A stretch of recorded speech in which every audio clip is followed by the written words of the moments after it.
Sir ये कौन सा टॉपिक है? ये टॉपिक नहीं है, आज हम पेपर डिस्कस करेंगे। आज और कल 2 दिन पेपर डिस्कस करेंगे, ओ, उसके बाद कौन फिर सा ज्योमेट्री, पेपर? CHSL या फिर CGL का ही पेपर है ये ओरिजिनल। Okay sir. मैं कल मॉक दे रहा था, मेरा मॉक बीच में बंद हो गया। ये तो बहुत अलग कल लेवल का दर्द है। हाँ, फिर मैंने कोई फिर बात, से दिया, वो फिर से बंद हो गया। फिर 3 बार दिया, फिर मैंने रोमा मैम को स्क्रीनशॉट भेजा, देखो 3 बार किया मैंने। उसको अब नहीं कर रोमा रहा, ने अब तो तब मन तक नहीं नहीं हो रहा। मानती जब तक तुमने स्क्रीनशॉट ना देखा हो। हाँ, प्रूफ चाहिए मैम को। उनमें सबसे प्रूफ चाहिए, हमसे भी प्रूफ चाहिए। ये वाला पॉडकास्ट बंद नहीं होगा, इसको करो आप।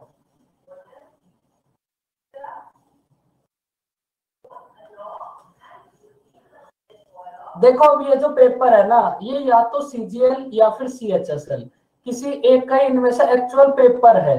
आप 2 पेपर देखो कैसे आते हैं, उसके बाद फिर अब हम इसके बाद फिर ज्योमेट्री स्टार्ट करेंगे फिर से। ज्योमेट्री तो वैसे ज्यादातर आप में से किसी की हुई नहीं है।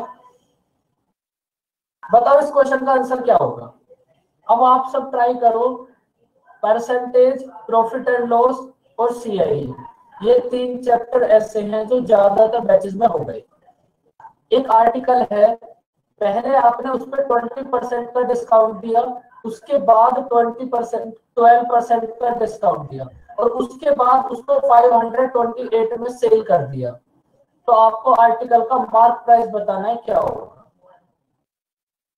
सर एक इफेक्टिव डिस्काउंट निकाल लेंगे और सीधा उसका वैल्यू दिया है, 100 माइनस इफेक्टिव डिस्काउंट का वैल्यू है, तो 100 का वैल्यू आ जाएगा। बिल्कुल। और किसी के पास कोई मेथड बताओ, शेफाली कैसे करा, अनामिका बताओ।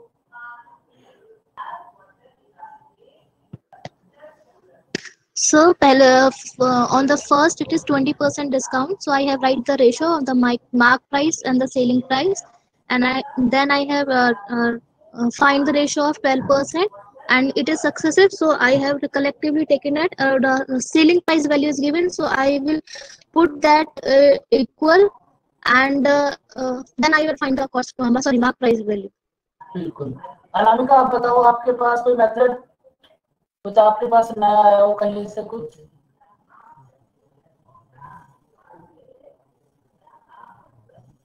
बस कर दिया, ये अच्छा मेथड था, एग्जाम में बस होना चाहिए।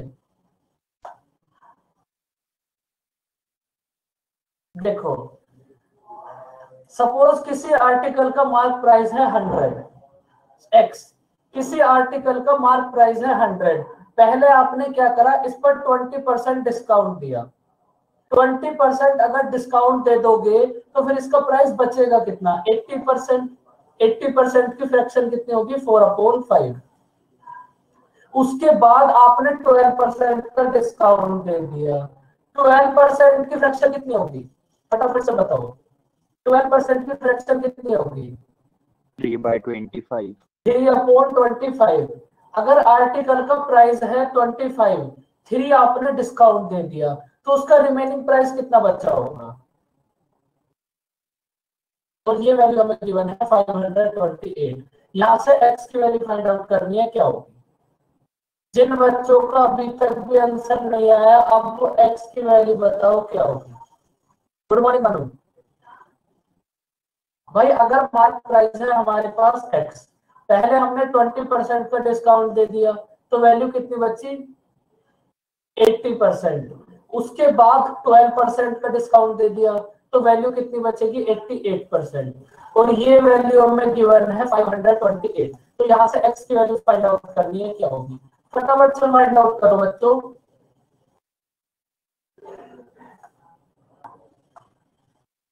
इसको लिख सकते हो आप 264 मल्टीप्लाई 2। 264 को लिख सकते हो आप 24 मल्टीप्लाई 11। तो यहाँ 22 से 22 कट जाएगा। बैठे रहो तुम सब चुपचाप। कितना बचेगा, 24। तो x की वैल्यू कितना होगी 30 मल्टीप्लाई 25, x की वैल्यू होगी 750। अगर आप थोड़ी सी प्रैक्टिस करके जाओगे तो ये क्वेश्चन 1 सेकंड का भी नहीं होगा। बोलो। जैसे 100 की x की जगह 100 लेके पहले उसका 2080 हो गया, फिर सर 12% 70.4 को 528 ले लिया सर। सर फिर जो उसका आंसर है 200 करके सर उसका भी 750 आ रहा है। हाँ तो वो भी सेम है, बस आपने x की जगह 100 ले लिया। ठीक है। वो भी सर हाँ जी बोलो। जैसा डीएस में हम न्यूमरेटर के सबके डीएस मल्टीप्लाई में रहता है तो मल्टीप्लाई कर दे, डिनोमिनेटर में भी सेम चलता है ना? बिल्कुल। ओके। एक्चुअल पेपर आपके पास इतना इजी आएगा, इससे ज्यादा इजी पेपर तो आ भी नहीं सकता कभी जिंदगी में। और अगर फिर भी बच्चे फेल हो जाएं तो फिर बच्चे कभी पास नहीं हो सकते। देखो हम आपके पास कोई एक ट्रेन है, अगर वो विदाउट स्टॉपेज चले तो उसकी स्पीड होगी 50 किलोमीटर पर आवर। अगर स्टॉपेज के साथ चले तो उसकी स्पीड होगी 40 kilometre per hour. Sir good morning Kritika. तो आपको फाइंड आउट करना है वो पर आवर कितने मिनट के लिए रुकेगी। देखो यहाँ आपके पास ये क्वेश्चन है टाइम, स्पीड और डिस्टेंस का, तो ये क्वेश्चन आपको क्लास में जरूर कराया जाएगा। इसके लिए एक फॉर्मूला है, आप उसको नोट कर लो। फॉर्मूला क्या है? Fastest speed minus slowest speed upon fastest multiply 60। फटाफट से वैल्यू पुट कर दो। फास्ट वाली स्पीड है आपके पास 50, स्लो वाली स्पीड है आपके पास 40।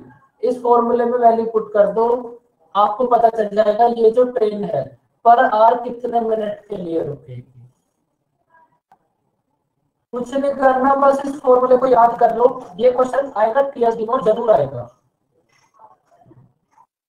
Fastest minus slowest upon fastest multiply 60, तो कितना होगा 50 माइनस 40 कितना होगा 10 अपॉन फास्टेस्ट कितनी है 50 मल्टीप्लाई 60 कितना होगा ये 12। इस फॉर्मूले को याद रखना। आजकल इस फॉर्मूले से क्वेश्चन जरूर बन रहा है और आपको इस टाइप के क्वेश्चन को करने के लिए फॉर्मूले को याद रखना पड़ेगा। f minus S upon f multiply 60। देखो कितना सुंदर क्वेश्चन है, ये एग्जाम में आया था क्वेश्चन। करो इसको सोल्व, इसको भी सोल्व करोगे अब।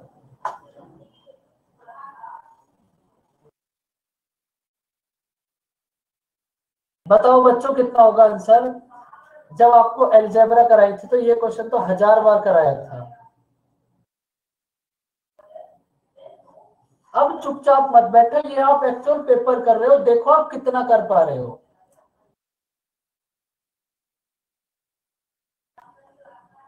जितना यहां करोगे उतना ही एग्जाम में करोगे। x प्लस 1 अपॉन एक्स है हमारे पास a, तो x cube plus 1 upon x cube कितना होगा a क्यूब माइनस 3 है, तो कितना होगा। अब इस क्वेश्चन में x प्लस 1 अपॉन एक्स है हमारे पास 3, तो ये कितना हो जाएगा 3 की क्यूब 27 माइनस 9 18। और वैसे ये कुछ वैल्यूज तो ऐसी थी, ये आपको याद भी कराई थी। अगर x प्लस 1 अपॉन एक्स 3 है तो x cube plus 1 upon x cube कितना होगा 18। फटाफट से उन वैल्यूज को एक बार रिवाइज कर लो।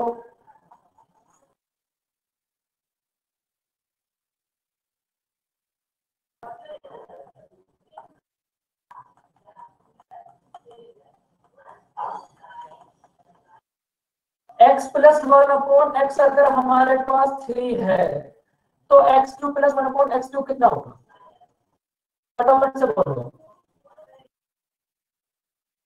18 सर। 18। अगर x प्लस 1 अपॉन एक्स 4 है तो x cube plus 1 upon x cube कितना होगा 52।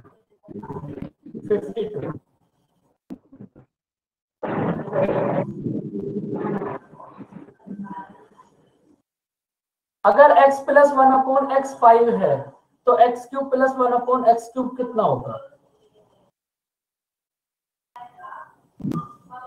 110. 110.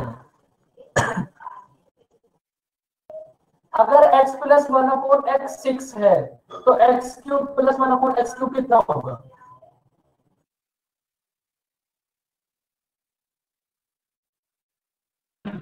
190. 98, sir. और अगर 10 है तब कितना होगा? अगर x प्लस 1/x10 है तो x³ प्लस 1/x³ कितना होगा? 970. ये वैल्यू आपको ना डायरेक्ट याद रखनी है। अगर इसको सॉल्व भी करोगे तब भी आपको पता है कैसे सॉल्व करोगे, लेकिन ये कुछ ऐसी वैल्यूज हैं जिनको डायरेक्ट याद रखना। एग्जाम में जितने भी आपके पास प्रीलिम्स में 80% क्वेश्चंस आएंगे वो इन्हीं में से किसी वैल्यू पर आएंगे, या तो माइनस के लिए या फिर प्लस के लिए।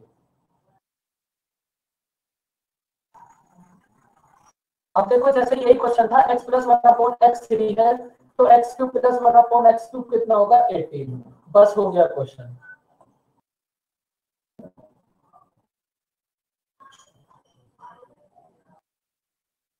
करो इस क्वेश्चन को।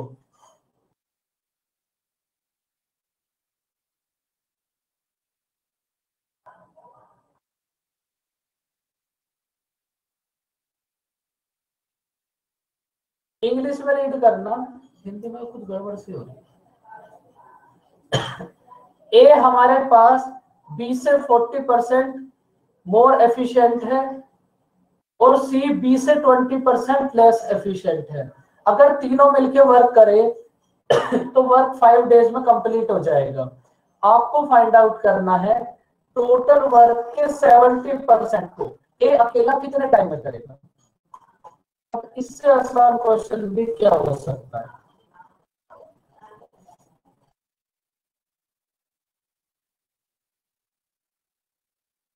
Zero days.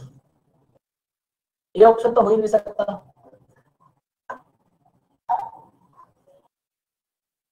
बच्चों आप सब बोलो, आप ज्यादातर हर बैच में ये चीजें हो गई, जिनके बैच में नहीं हुई वो रीड करते रहो क्वेश्चन को।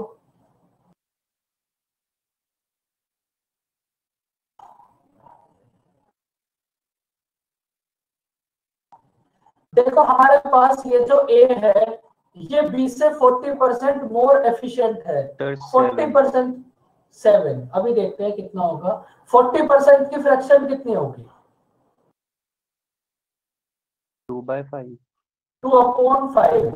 अगर हमारे पास बी की एफिशिएंसी है 5 तो ए की एफिशिएंसी कितनी होगी? इससे कुछ ज्यादा 7। भाई 5 का 40% होगा 2।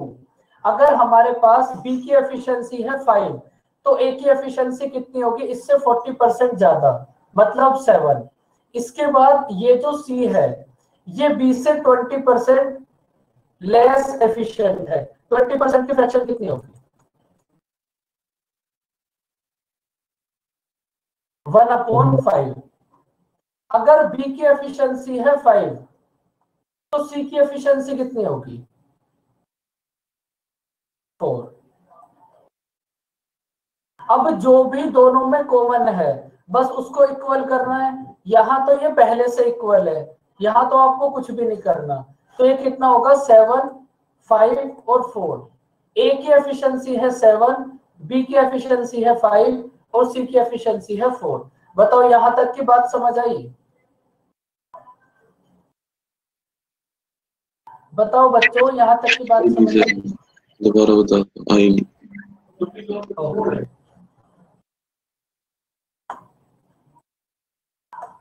ये बात उनको ज्यादा समझ आएगी जिनके बैच में रेशियो हो गया।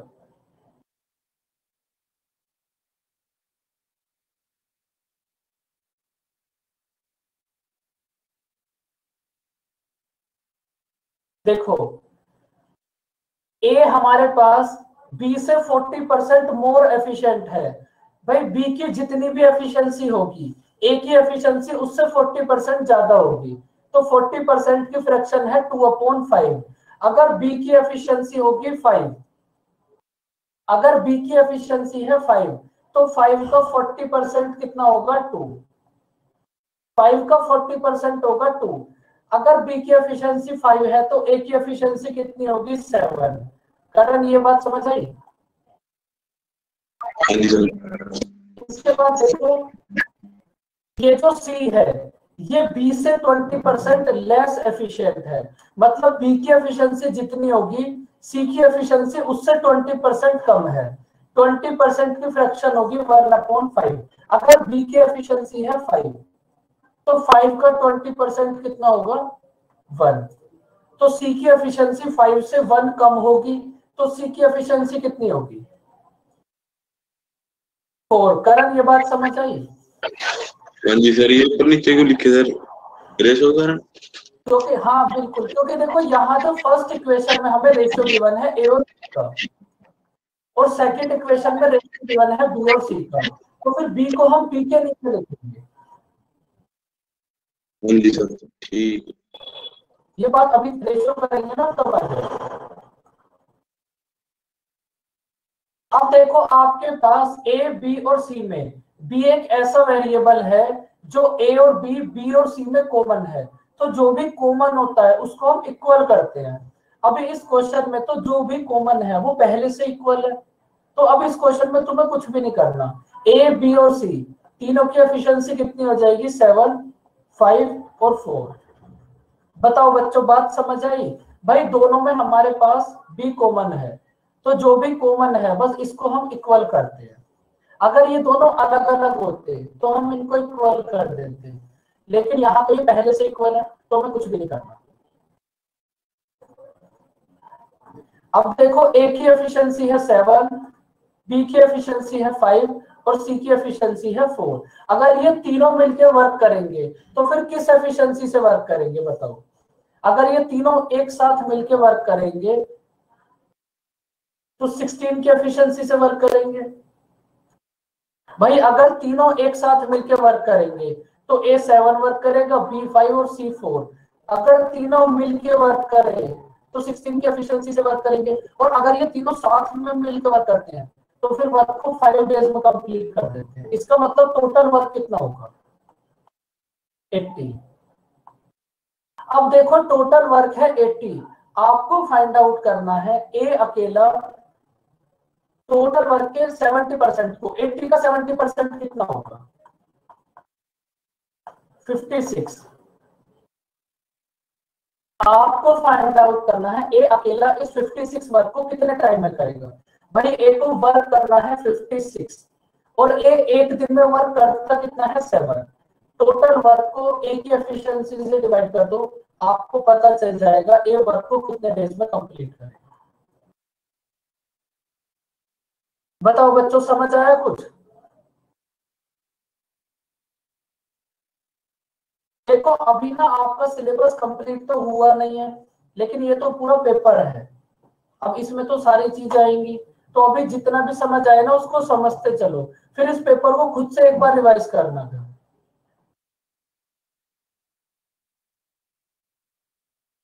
करो इस क्वेश्चन को, इससे ज्यादा आसान कुछ भी नहीं हो सकता। बताओ फटाफट से आंसर कितना होगा।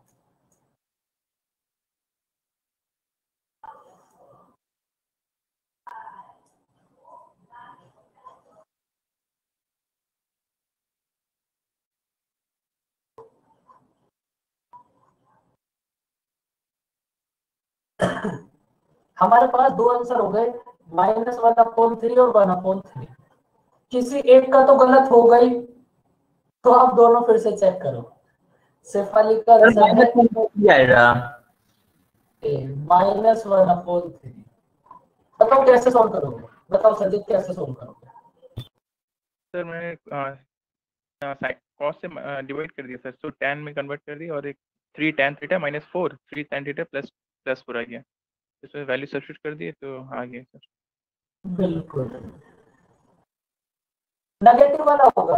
देखो इसको तो आप वैसे भी कर सकते थे, आप ऊपर और नीचे पावर्स देखो सब जगह सेम है, तो साइन थीटा के प्लेस पर 2 और कोस थीटा के प्लेस पर 3 पुट कर दो। कल समझाया था ना ये क्वेश्चन? यस बिल्कुल एकदम ए करेक्ट, और बी वाला। बिल्कुल कल समझाया था। अब ये सेम क्वेश्चन है, क्वेश्चन नंबर 5 तक किसी क्वेश्चन में तुम्हें कोई डाउट?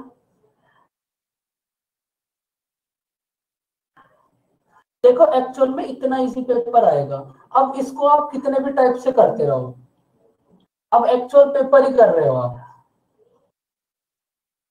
देखो क्वेश्चन और बताओ कितना होगा आंसर।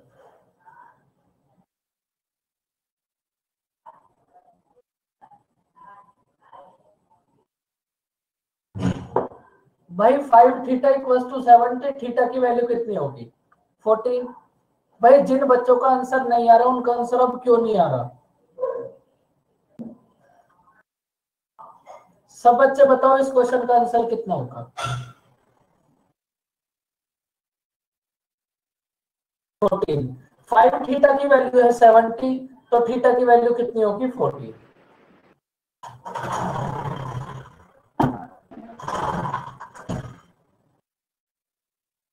इस क्वेश्चन को रीड कर लो आप सब, फिर इसको बताएंगे आप कैसे करोगे।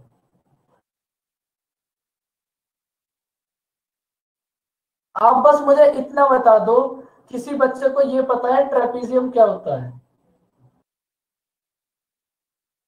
यस कभी देखा हो, देखने में कैसा लगता है?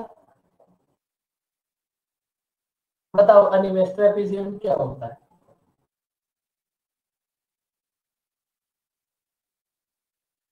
सर वो भी एक क्वाड्रिलेटरल होता है, और जिसकी 2 पैरेलल साइड्स होती हैं और बाकी 2 नॉन पैरेलल साइड्स रहती हैं, और हाइट रहती है एक, जिसके बेसिस पर हम एरिया वगैरह निकालते हैं उसका।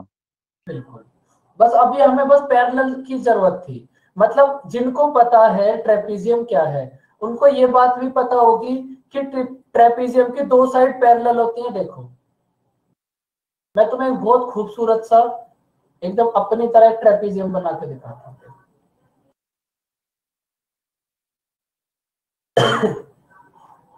कुछ इसी टाइप का होता है ट्रेपीजियम।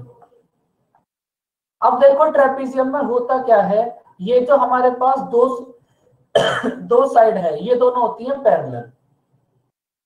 बस आपको ना इस क्वेश्चन के लिए इतना ही समझना है।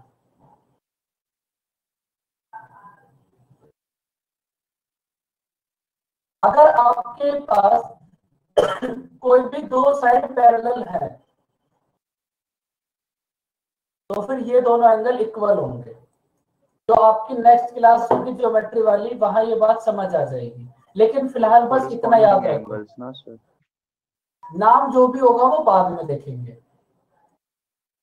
अगर आपके पास कोई भी 2 साइड पैरेलल है, तो ये जो आपके पास एंगल x है और ये जो एंगल y है, ये दोनों एंगल इक्वल होंगे। या फिर इसको आप ऐसे भी याद रख सकते हो, जहां भी आपके पास ये z बनेगा, जहां भी आपके पास ये z बने और ये ऊपर वाली दोनों साइड पैरेलल हो, तो ये दोनों एंगल इक्वल होंगे। और एक थर्ड बात आप ये बताओ, अगर आप एक सर्कल के डायमीटर से सर्कमफ्रेंस पे एंगल बनाओगे तो वो कितना 90 होगा? Degree sir. एकदम नॉर्मल बात है। अगर आप ये सपोज सर्कल का डायमीटर है AB, अगर आप इस डायमीटर से सर्कमफ्रेंस पे एंगल बनाओगे तो ये एंगल कितना होगा? 90 डिग्री। ये एक थ्योरम है जिसको आप स्टार्टिंग से रटते आ रहे हो, जब ज्योमेट्री करेंगे तो समझाएंगे ऐसा होता क्यों है। लेकिन फिलहाल बस इतना याद रखो, ये दोनों बातें समझ आई। ट्रेपीजियम की 2 साइड पैरेलल होती हैं, अगर 2 साइड पैरेलल है तो वो x और y वाले दोनों एंगल इक्वल होंगे। और सेकंड वाली बात ये, अगर आप डायमीटर से सर्कमफ्रेंस पे एंगल बनाओगे तो वो एंगल होगा 90 डिग्री। फटाफट से बताओ, बात समझ आई?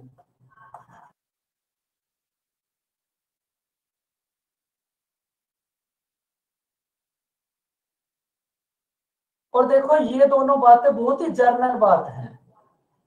जब आप कहीं से भी आपने कभी पहले पढ़ा हो तो ट्रेपीजियम आपको पढ़ाया होगा और सर्कल भी पढ़ाया होगा, नहीं पढ़ा तो जब पढ़ाएंगे तब बताएंगे। ये बहुत ही नॉर्मल बात है, इसमें ऐसा कुछ भी नहीं था।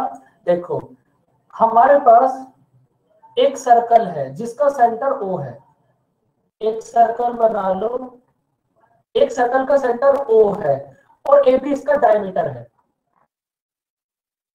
एक सर्कल है, इसका सेंटर O है और AB इसका डायमीटर है। CD हमारे पास एक कोड है। कोड क्या होती है? देखो ये है सर्कमफ्रेंस, यहाँ से सर्कमफ्रेंस के डिस्टेंस को बोलते हैं कोड। सर्कमफ्रेंस से सर्कमफ्रेंस की जो डिस्टेंस होती है वो होती है कोड।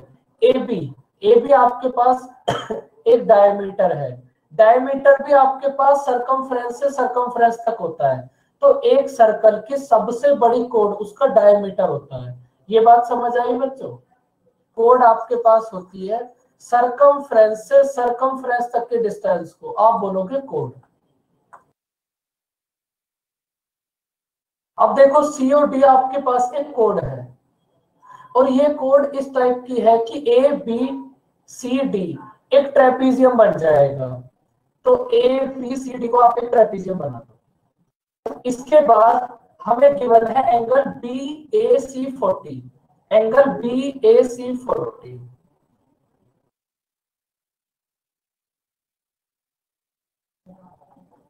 हमें गिवन है एंगल BAC40 और हमें एंगल CAD, मतलब ये वाला पेन का कलर चेंज कर लेते हैं, आज वो दिन आ ही गया। देखो हमें ये वाला एंगल फाइंड आउट करना है कितना होगा, समझो इस क्वेश्चन को।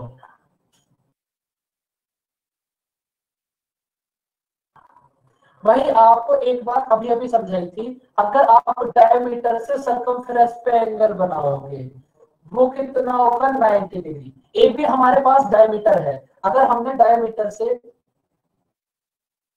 सर्कमफ्रेंस पे एंगल बनाया तो वो कितना होगा?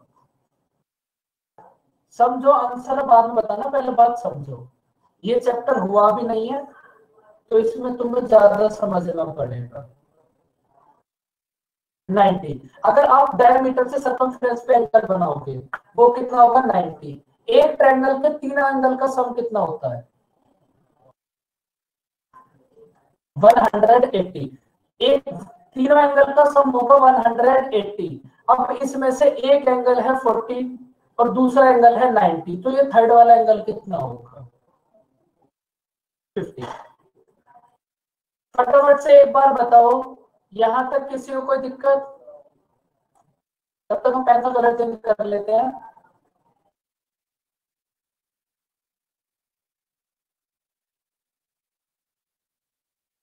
अब देखो हमारे पास होता है एक साइक्लिक क्वाड्रिलेटरल, उसमें क्या होता है उसकी भी छोटी सी बात समझ लो। अपोजिट एंगल का सम 180 डिग्री। साइक्लिक क्वाड्रिलेटरल का मतलब जिसके चारों पॉइंट सर्कल के सर्कमफ्रेंस पे हो उसको बोलते हैं साइक्लिक। तो जहां भी ये साइक्लिक आ जाएगा उसके अपोजिट एंगल का सम 180 डिग्री होगा। तो आप एक बात बताओ, ये जो ABCD है ये साइक्लिक है या फिर नहीं? साइक्लिक वो होगा जिसके चारों वर्टेक्स सर्कल के सर्कमफ्रेंस पे हो। आप ABCD को देखो, चारों वर्टेक्स सर्कल की सर्कमफ्रेंस पे है, इसका मतलब ये साइक्लिक होगा। अगर साइक्लिक है तो अपोजिट एंगल का सम कितना होगा? 180 डिग्री। अगर साइक्लिक है तो फिर उसका यही मतलब है कि अपोजिट एंगल का सम 180 डिग्री है। तो देखो एंगल B है हमारे पास 50, तो एंगल D कितना होगा? एंगल B है 50 तो D कितना होगा? अपोजिट एंगल का सम होगा 180, तो एंगल D कितना होगा? 130। अब देखो अभी अभी आपको एक बात समझाई थी कि ये जो ट्रेपीजियम है इसकी ये दोनों साइड्स पैरेलल होती हैं। अगर दो साइड पैरेलल है तो ये एंगल x और एंगल y इक्वल होगा। ये एंगल कितना हो जाएगा? 40। एक ट्रायंगल के तीनों एंगल का सम होगा 180, एक है 130, एक है 40, तो फिर ये थर्ड वाला कितना हो जाएगा? बताओ 10 डिग्री। देखो जब ज्योमेट्री कराएंगे तब तो ये सारी बातें समझ आ ही जाएंगी, इसलिए इतना भी परेशान मत हो ना। बताओ ये क्वेश्चन कुछ समझ आया तुम्हें?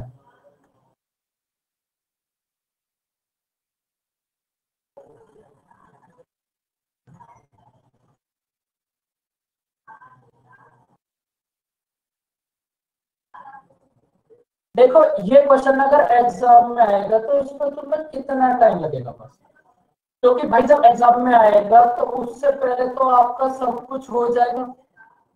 देखो इसमें और कोई मेथड मत लगाना, ये तो बड़ा इजी सा क्वेश्चन था। देखो वैसे सर जैसे आपने एक डायगोनल ज्वाइन किया ना, तो वहां से 90 मिला, हम दूसरा भी ज्वाइन कर देते, एक हम 40 है, सिमिलर ट्रायंगल से दूसरा भी 40 हो जाता, तो बीच वाला 100 और फिर एक्सटीरियर एंगल का सम इंटीरियर के दो के अपोजिट, वैसे हो जाता। वैसे भी कर सकते हो, लेकिन उतना करने की जरूरत ही क्या है, कर सकते हो। देखो हमें क्वेश्चन में कितना गिवन है, आप देखो अगर जब आपके एग्जाम में आप जाओगे तो जाओगे वही एंगल, क्वेश्चन में हमें ये गिवन है 50 और हमें ये एंगल फाइंड आउट करना है क्या होगा, तो आपको कितना टाइम लगेगा, ये 40 ये 90 तो ये कितना होगा 50, ये 50 तो ये कितना होगा 130, ये 40 तो ये भी कितना होगा 40, तो ये कितना हो जाएगा 10। एग्जाम में तुम्हें बस इतना टाइम लगेगा। बात समझ आई बच्चों? अब वो तो इतनी सारी चीजें समझानी पड़ी, साइक्लिक कोड, डायमीटर, ट्रेपीजियम, इसलिए इतना टाइम लग गया। करो।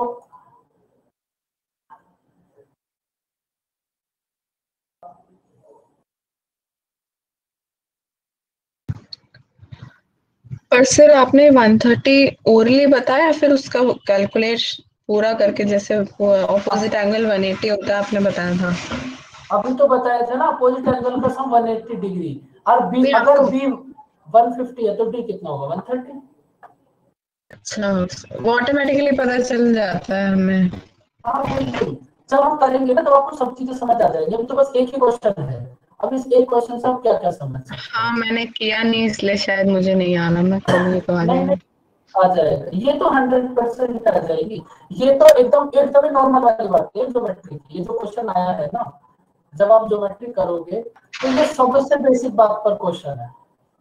सर 10th क्लास में की थी, 5 साल हो गए मुझे ज्योमेट्री करके। 5 साल पहले ज्योमेट्री बहुत स्ट्रॉन्ग हो गया। सर बहुत पहले किया था। थोड़ा बहुत याद है मुझे, पूरा कुछ याद नहीं है। कोई बात नहीं, पूरा याद आ जाएगा, टेंशन मत लो।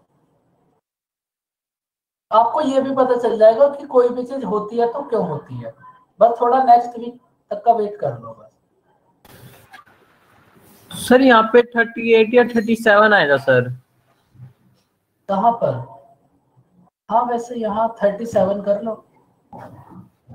वही लग रहा सर, 38 से बैठ टाइपिंग एरर हो गई होगी। 1/4।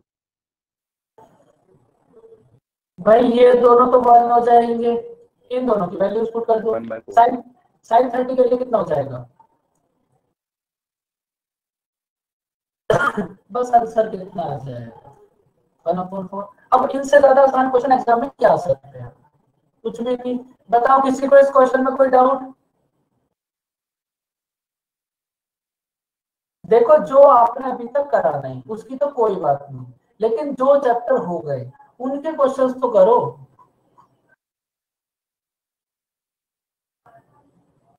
इसको अभी करेंगे, इसको करो पहले।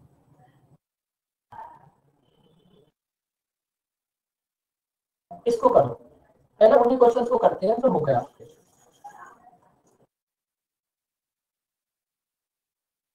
पता है अब देखो इससे इजी क्वेश्चन कुछ आ भी नहीं सकता।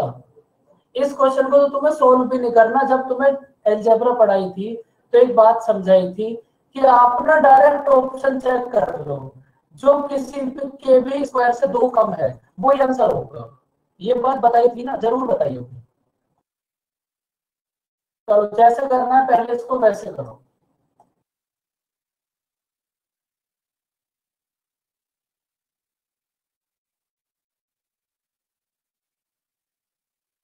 बताओ बच्चों कितना होगा आंसर?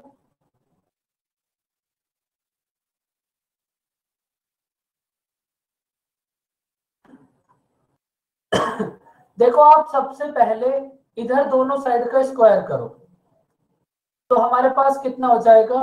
देखो अगर x प्लस 1/x है हमारे पास a, अगर x प्लस 1/x है a, तो x square plus 1/x square कितना होगा? बताओ, जिन्होंने अलजेब्रा करा था बताओ। अगर x प्लस 1/x है a, तो x square plus 1/x square कितना होगा? a square -2। अब इधर देखो, जब आप x plus 1/x find out करोगे तो कितना आएगा? 14।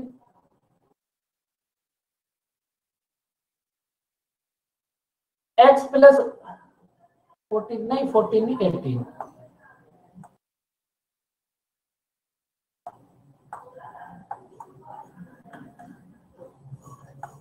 इसमें बस 2 ऐड हो जाएगा। देखो अगर हमारे पास x प्लस 1/x दोनों साइड का स्क्वायर करोगे तो 4 का स्क्वायर और +2 तो कितना हो जाएगा? x plus 1/x 18। अब x प्लस 1/x है आपके पास 18 और x square plus 1/x square find out करना है, कितना होगा? 18 का स्क्वायर -2 322। ये तो आपको इतने तो 1000 क्वेश्चन कराए थे इस टाइप के।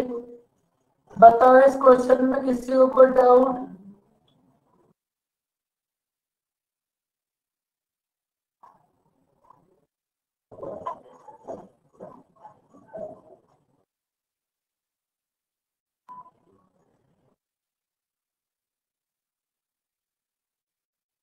तो इसको बताओ आंसर कितना होगा?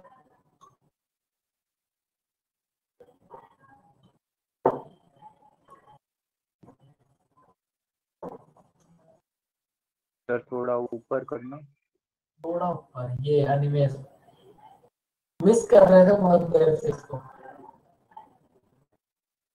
स्क्रॉल अप नहीं बोलते श्रुति का, ऐसा बोलते हैं थोड़ा ऊपर, थोड़ा ऊपर, थोड़ा नीचे, इस टाइप से।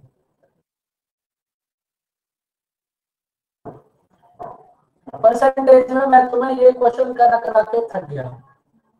अब तुम्हारा आंसर नहीं आ रहा, क्या होगा? बताओ इसका आंसर क्या होगा?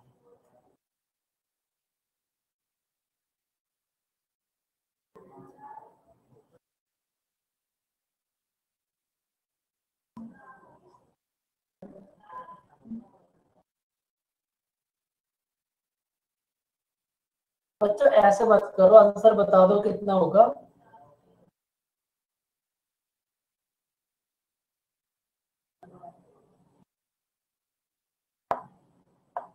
ये क्वेश्चन तो आपके एग्जाम में जरूर आएगा।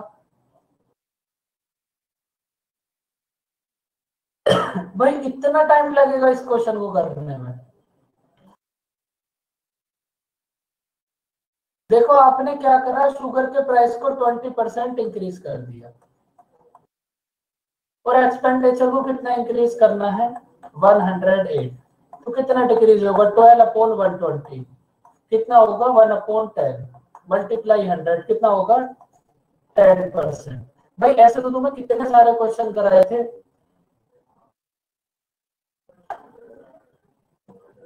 बताओ किसी को कोई डाउट? चीजों को ना फालतू में डिफिकल्ट मत बनाओ ज्यादा पढ़ पढ़ के। पहले जितना तुम्हें क्लास में कराया है उसको कर लो, पेपर में वही सब आएगा। आप ऐसा मत सोचो जो आप पढ़ रहे हो वो पेपर में आएगा।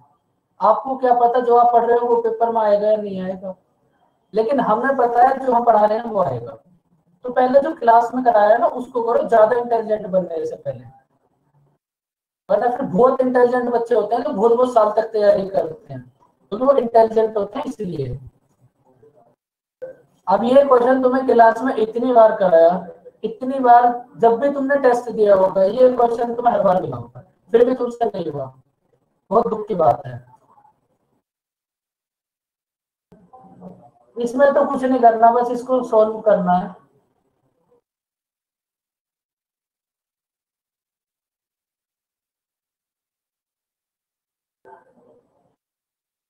करो इसको।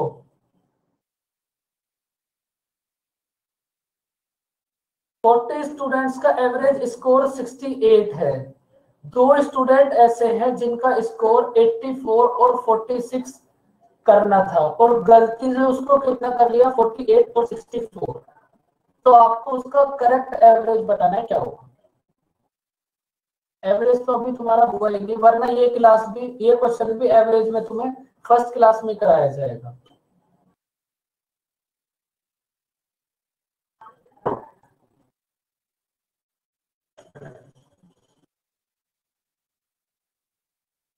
देखो 40 स्टूडेंट्स का एवरेज कितना है 68। सबसे पहले आप ये बताओ एवरेज समझते हो क्या होता है। भाई जब चैप्टर होगा तब तो समझ आ ही जाएगा लेकिन उससे पहले ये बताओ एवरेज समझते हो आप, बस एवरेज क्या होता है। भाई 40 स्टूडेंट्स का एवरेज स्कोर है 68। नहीं टोटल मार्क, टोटल स्टूडेंट वो नहीं पूछ रहे, हम नॉर्मल पूछ रहे हैं। 40 स्टूडेंट्स का एवरेज स्कोर है 68। इसका मतलब हर एक स्टूडेंट के स्कोर को हमने 68 68 68 एज्यूम कर लिया। कुछ का स्कोर ज्यादा होगा, कुछ का कम होगा, लेकिन अगर हर 40 स्टूडेंट का एवरेज स्कोर है 68 तो हमने सबके स्कोर को 68 एज्यूम कर लिया। बस ये होता है एवरेज। अब देखो इसमें से 2 स्टूडेंट ऐसे हैं जिनके स्कोर को 84 और 46 इतना नोट करना था। तो नोट करना कितना था 130। भाई 2 स्टूडेंट हैं जिनके स्कोर को 84 और 46 दोनों के टोटल को 130 ऐड करना था, लेकिन हमने गलती से कितना ऐड कर लिया 48 और 64। 112 ऐड करना था 130, कर लिया 112। तो आपने जितना कम ऐड करा है उतना आपको भी ज्यादा ऐड करना पड़ेगा ना। अगर आपको अपनी गलती ठीक करनी है तो जितना तुमने कम ऐड करा है उतना ज्यादा ऐड करना पड़ेगा। बताओ बात समझ आई।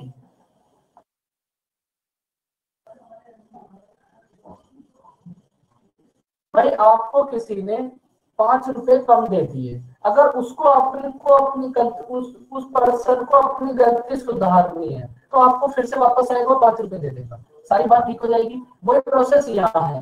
3 स्टूडेंट के स्कोर को ऐड करना था 130, लेकिन गलती से ऐड कर कितना लिया 112। तो जितना कम ऐड करा है, अगर आपको करेक्ट एवरेज फाइंड आउट करना है तो इतना फिर से ज्यादा ऐड करना पड़ेगा। अब आपको 18 को डिवाइड करना है 40 स्टूडेंट्स में, तो हर एक स्टूडेंट को कितना मिलेगा 0.5।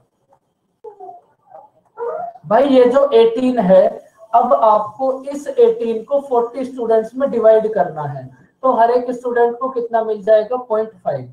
68 तो पहले ही मिल रहा था, 0.5 और दे दो 0.45। तो आपके पास करेक्ट एवरेज कितना हो जाएगा 68.45। ये क्वेश्चन भी क्लास में तुम्हें कराया जाएगा। समझ आया कुछ।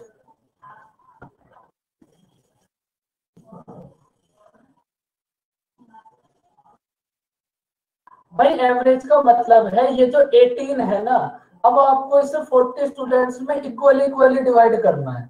तो अगर 18 को आप 40 स्टूडेंट्स में डिवाइड करोगे तो हर एक स्टूडेंट को आप कितना दोगे 0.45।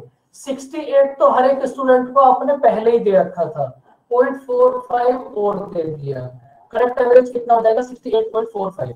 बताओ बच्चों कुछ बात समझ आई थोड़ी बहुत। सर हाँ जी सर, अगर ये स्टेटमेंट चेंज होता लाइक 48 64 की जगह 84 46 होता, चेंज स्टेटमेंट होता मतलब जस्ट अपोजिट, तो हमको डिक्रीज करना पड़ता ना। फिर हम कम कर देते 0.45। Okay sir.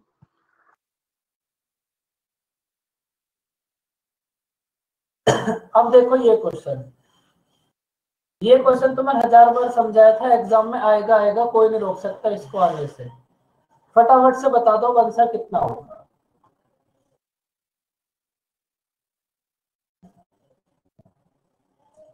इस एक फॉर्मूले के ऊपर तो मैं इतने क्वेश्चन कराए थे और हर बार एक ही बात बोली थी कि जरूर आएगा क्वेश्चन, आ गया।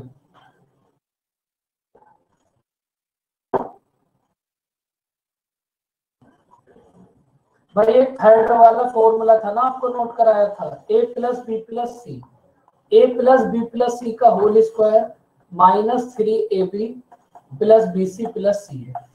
सारी वैल्यूज आपके पास हैं, बस वैल्यू पुट करो और आंसर बताओ कितना होगा।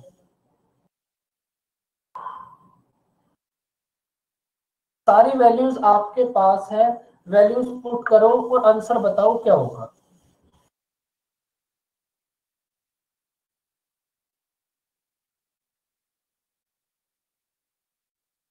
देखो a प्लस बी प्लस सी की वैल्यू है हमारे पास 13, a plus B plus C का स्क्वायर कितना होगा 169। जब आप 54 की मल्टीप्लाई 3 में करोगे तो कितना आएगा, 54 की मल्टीप्लाई जब आप 3 में करोगे तो कितना आएगा 162। तो 13 मल्टीप्लाई 7 कितना होगा 91।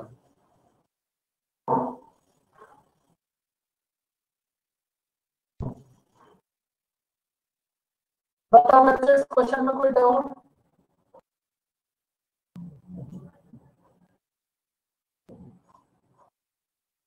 अब देखो इससे आसान भी क्या आ सकता है एग्जाम में, बस a की वैल्यू 3 b की वैल्यू 2 पुट करनी, आंसर आ जाएगा। अब देखो एक्चुअल है ये आपके जो सामने आप कर रहे हो ना, अब ये एक्चुअल पेपर है, चाहे आप दुनिया में कुछ भी कितना भी डिफिकल्ट चीजें पढ़ लो, अगर आप इस पेपर को नहीं कर पाए तो फिर सब बेकार है, क्योंकि आपका जो भी करियर है वो इस पेपर पर डिसाइड करेगा। अब आप क्या करते हो, आपको ऐसा लगता है बहुत इंटेलिजेंट है, हम पता नहीं क्या करें, हम 10 से मान लीजिए बन जाए, पहाड़ तोड़ने लगे, फिर होता तो उनसे कुछ भी नहीं। बताओ आंसर कितना होगा। चुपचाप बस उतना पढ़ो जितना एग्जाम में आएगा।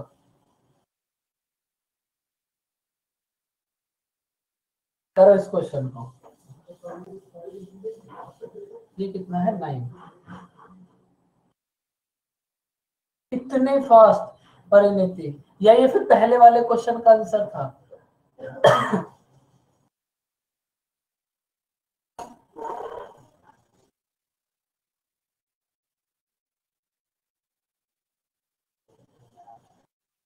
नाइनटी 99% चांसेस है बच्चा इन कॉम्पिटेटिव एग्जाम में जब फेल होगा जब वो अपना एक्स्ट्रा दिमाग लगाना स्टार्ट कर देगा, क्योंकि उसको पता तो होता नहीं पेपर में आता क्या है, फिर उसको ऐसा लगने लगता है ये भी आएगा ये भी आएगा ये भी आएगा,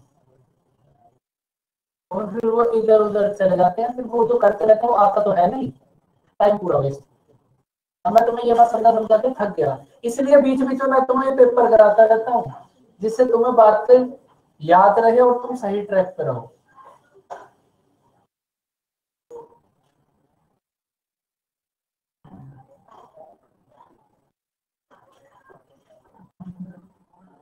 दो आर्टिकल को आपने 9270 ईच पे सेल करा, फर्स्ट पे आपको 8% का प्रॉफिट हुआ, सेकंड पे आपको 10% का लॉस हुआ, तो आपको ओवरऑल बताना है कितना प्रॉफिट या फिर कितना लॉस हुआ। अब ये क्वेश्चन भी आपको क्लास में कराया था, पहले आप ये बताओ जिनका प्रॉफिट एंड लॉस हो गया, ये क्वेश्चन क्लास में कराया था या फिर नहीं, पहले तुम्हें ये भी याद होना जरूरी है। अब कराया था ना, तो अब तुम्हें इसका एक बहुत अच्छा सा मेथड और बताएंगे, लेकिन आपको इसे फिलहाल जैसे करना है वैसे करो। देखो एक बात थोड़ा सा समझो, इस क्वेश्चन में आपको ना कुछ करना भी नहीं है। अगर किसी आर्टिकल का प्राइस है 100, आपको 8 प्रॉफिट हुआ, तो सेलिंग प्राइस कितना हो जाएगा। अगर किसी आर्टिकल का प्राइस है 100, 8 आपको प्रॉफिट हुआ, तो सेलिंग प्राइस कितना हो जाएगा 108।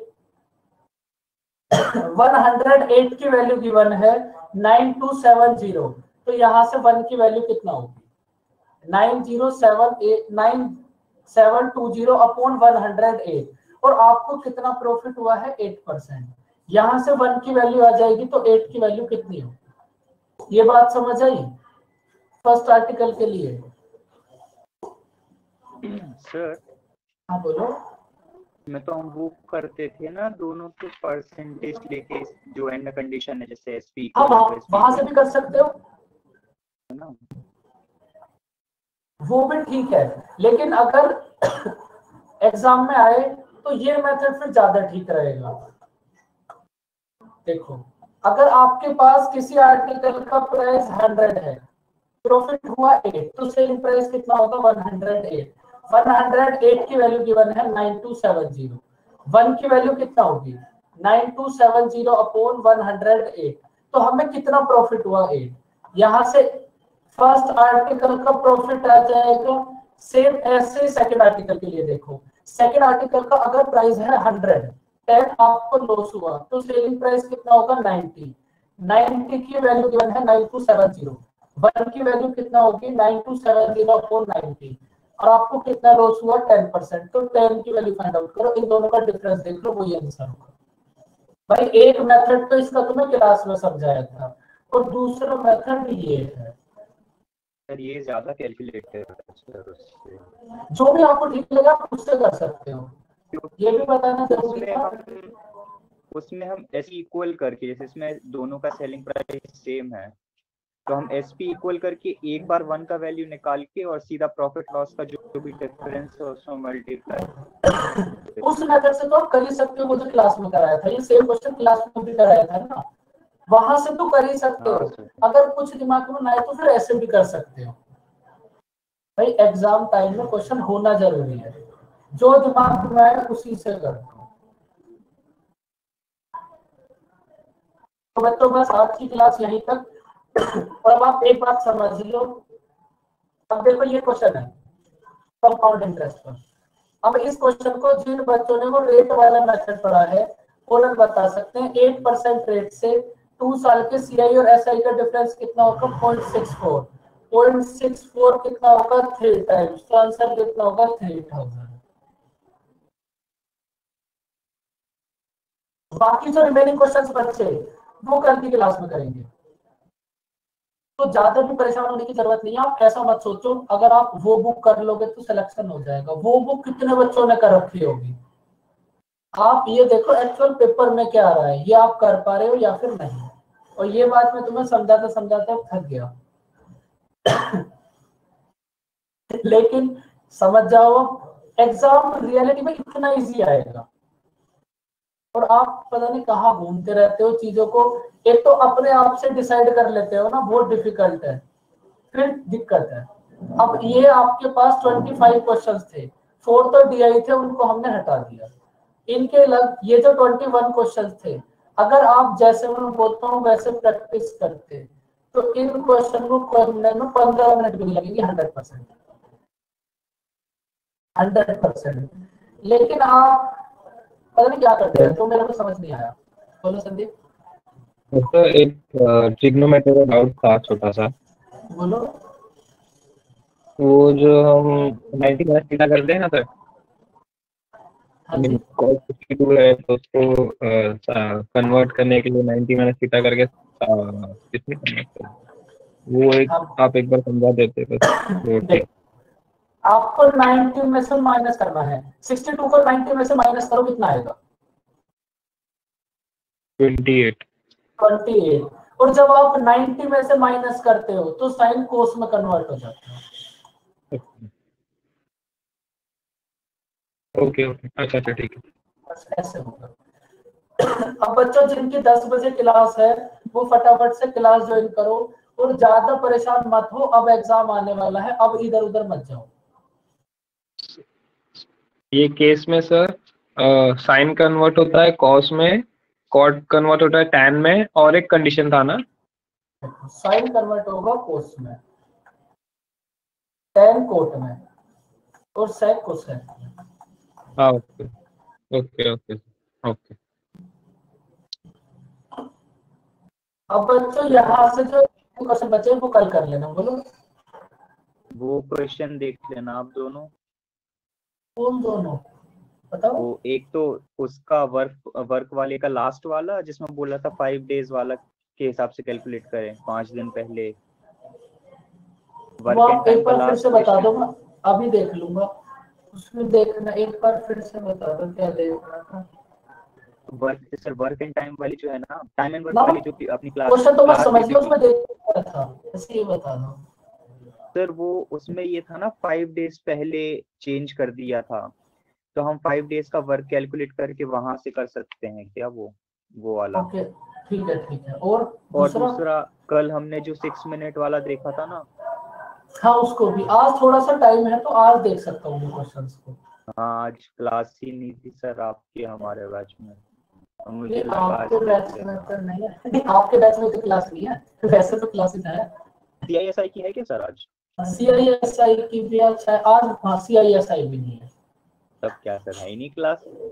अच्छा, एक तो 7 बजे हो गई, एक अब हो गई, फिर 1 बजे है। किसी किसी दिन तो मुझे 8 स्कूल बजे लेकर किसको पढ़ा रहे सर? ऑफलाइन और 6:30 बजे आ जाता हूँ मैं सुबह।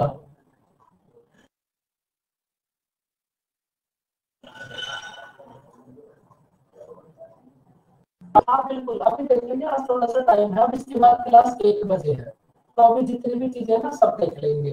अगर बाकी में आपका कोई डाउट है तो आप उसको भी सेंड कर देना अभी। थैंक यू है सर, मैंने तो मैं एक बार और बता दूंगा। कहाँ पर सेंड किए हुए हैं? ये थे सर आपको। ठीक है मैं मैं अभी एक देख बार और लूंगा, कर दूंगा अभी। अभी कर दो। हाँ हाँ ठीक है। ओके बच्चों, bye bye, take care. Geometry के साथ नेक्स्ट चैप्टर स्टार्ट करेंगे, ज्योमेट्री, और उसके इतने क्वेश्चन आपको कराएंगे ना, सपनों में भी ज्योमेट्री आएगी। ओके बच्चों, bye bye, take care, welcome. Exam आने वाला है, ज्यादा भी परेशान मत हो, जितनी जरूरत है फिलहाल उतना पढ़ो, एग्जाम के बाद कितना भी पढ़ लेना। ओके बच्चों, बाय बाय, टेक केयर।